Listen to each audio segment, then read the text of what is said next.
All right, 49ers fans, let's dive into the whirlwind that was Sunday's matchup against the Buccaneers. If you were watching the game, you know the biggest shock wasn't the defense faltering after Fred Warner went down. It was the offensive line crumbling under pressure. And that's saying a lot because the Niners' defense without Warner has struggled in the past. But this game, it really showed that the real problem wasn't stopping Baker Mayfield and the Buccaneers. It was protecting your own quarterback and creating opportunities for the run game. As soon as Warner left the field, you could feel the energy drain from the sideline. He had been such a constant presence, missing only one start in his NFL career, and seeing number 54 carried off was emotional for everyone watching. The defense held their ground better than expected considering that loss. But the offense, man, that was a different story. The Buccaneers didn't just move the ball, they executed flawlessly. Baker Mayfield was surgical, completing a high percentage of passes, making throws in critical moments, and taking advantage of every lapse in coverage. The running game wasn't much better for the Niners, either. Tampa Bay's backs consistently gained 4 yards per carry, while the Niners' offense couldn't find rhythm or consistency. Turnovers on multiple occasions didn't help either, and some of those mistakes came from forcing plays into coverage rather than adapting to what was happening on the field. Kendrick Bourne, Mack, and other targets struggled with timing and decision-making, which only compounded the issues on the offensive side of the ball. Even when the defense had moments where they could have shifted momentum, the lack of offensive support made it impossible to capitalize.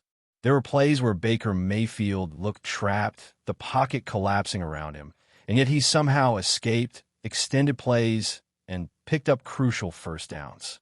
Imagine if the Niners had been able to finish those defensive stops, take the ball back down by 1 score with plenty of time remaining. The complexion of the game could have been completely different. But instead, breakdowns in coverage and a faltering offensive line allowed the Buccaneers to extend drives and score when it mattered most. Cameron Johnson and Tez Johnson exploited gaps that shouldn't have existed, and while the defensive players were doing what they could, without Fred Warner orchestrating the middle of the field, those breakdowns were almost inevitable. And then there's the offensive line. This has been a chronic issue for the Niners, and it was on full display against Tampa Bay. Words like inadequate, overwhelmed, and exposed come to mind. The line couldn't open running lanes, they couldn't protect the quarterback, and against a defensive front led by Vita Vea, who was dominant inside, it was a massacre. Dominic Penny, once promising, struggled mightily, giving up multiple pressures and showing signs of regression that can't be ignored. Trent Williams, still skilled, is feeling the effects of age, and even the other linemen, Connor Colby, Jake Brendel, and others, couldn't hold their ground consistently. Vea consistently overpowered them, disrupted running plays, and forced the quarterback into uncomfortable situations time and again. Every failure on the interior line translated directly into lost yards, stalled drives, and mounting frustration for the offense as a whole. And it's not just a single game problem, it's a pattern. Since 2021, whenever the Niners have faced elite defensive talent, the offensive line has been exposed. The team has attempted to patch issues with quarterback mobility in the past, relying on players like Brock Purdy to extend plays, but with Trey Lance or the current starter, who are less mobile, the vulnerabilities of this line are glaring. The inability to protect the pocket and create space for the run game is one of the key reasons the offense has struggled to reach its potential, and the Sunday game against Tampa Bay was a textbook example of this.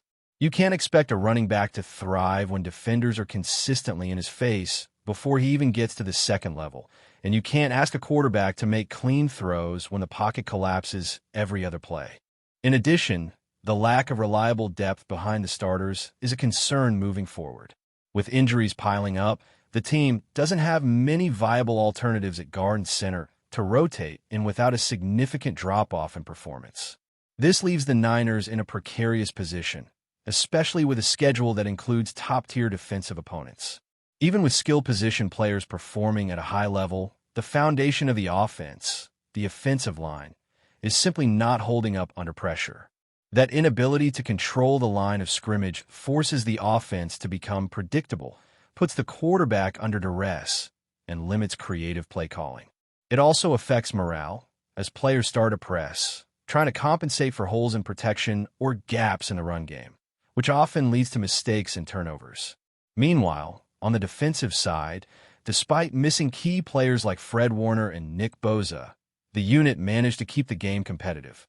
They gave up explosive plays, sure, and the tackling wasn't perfect, but they weren't the primary reason for the loss. Coverage breakdowns did happen, but when you consider the pressure and the overall mismatch up front, the defensive players were forced into situations they couldn't always handle. Baker Mayfield's ability to extend plays and find receivers in tight windows made those moments more impactful.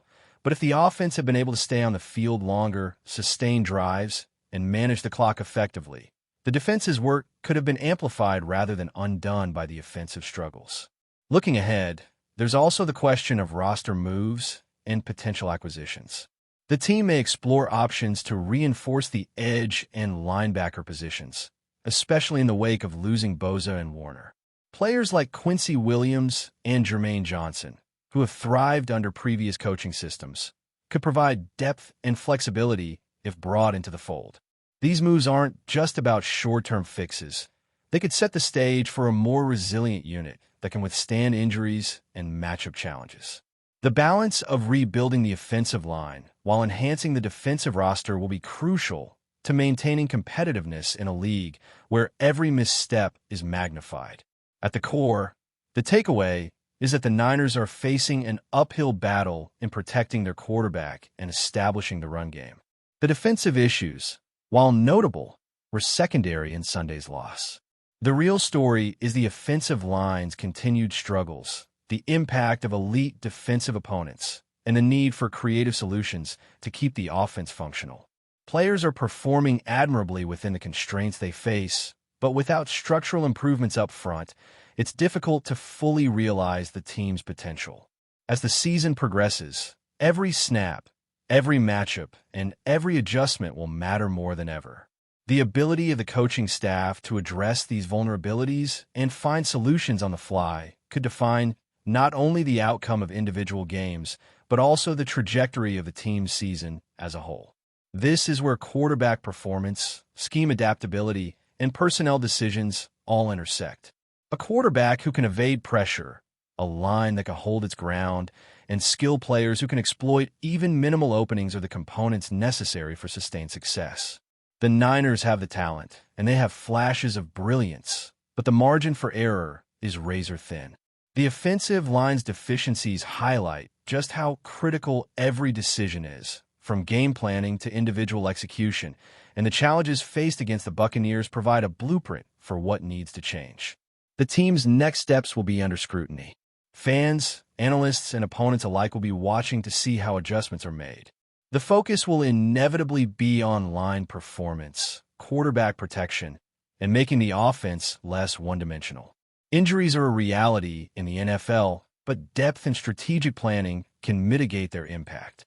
The Niners will need to assess not only who is starting, but who is capable of stepping into critical roles without a massive drop-off.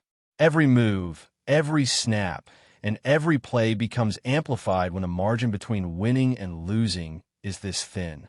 The lesson from Sunday's game is clear. While the defense held its own, the offense couldn't sustain drives, couldn't create opportunities, and couldn't protect its quarterback against a talented and aggressive Buccaneers front.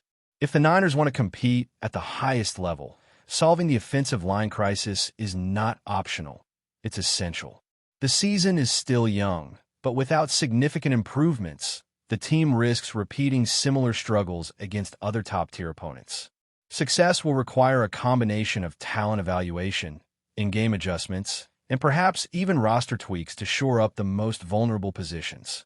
The character of the team, the resilience of its players, and the creativity of its coaching staff will all be tested. Every play, from the first snap to the last, carries weight. The defensive stars may keep the team in games, but without a functioning offense, victories will be hard to come by. The Buccaneers game serves as a stark reminder that balance between offense and defense is not just desirable, it's mandatory. The Niners have the tools, the skill, and the potential, but they need execution and protection up front to make it all work seamlessly. The season's trajectory will hinge on how well the Niners can correct these problems, maintain composure under pressure, and adapt to challenges on both sides of the ball. The offensive line, in particular, is the foundation that dictates everything else. Without it, even the best game plan and most talented roster will struggle to produce consistent results. Every matchup from this point forward will test the adjustments made, the mental toughness of the players, and the strategic foresight of the coaches. Execution in the trenches has never been more important, and the Niners' ability to rise to the occasion will define not just individual games, but the entire season's narrative. All right, let's continue exploring the situation for the San Francisco 49ers, focusing now on what comes next and how the team can navigate the challenges ahead. Sunday's loss to the Buccaneers highlighted more than just weaknesses. It revealed areas where the team must adapt quickly if they hope to remain competitive in a league where the margin for error is minimal.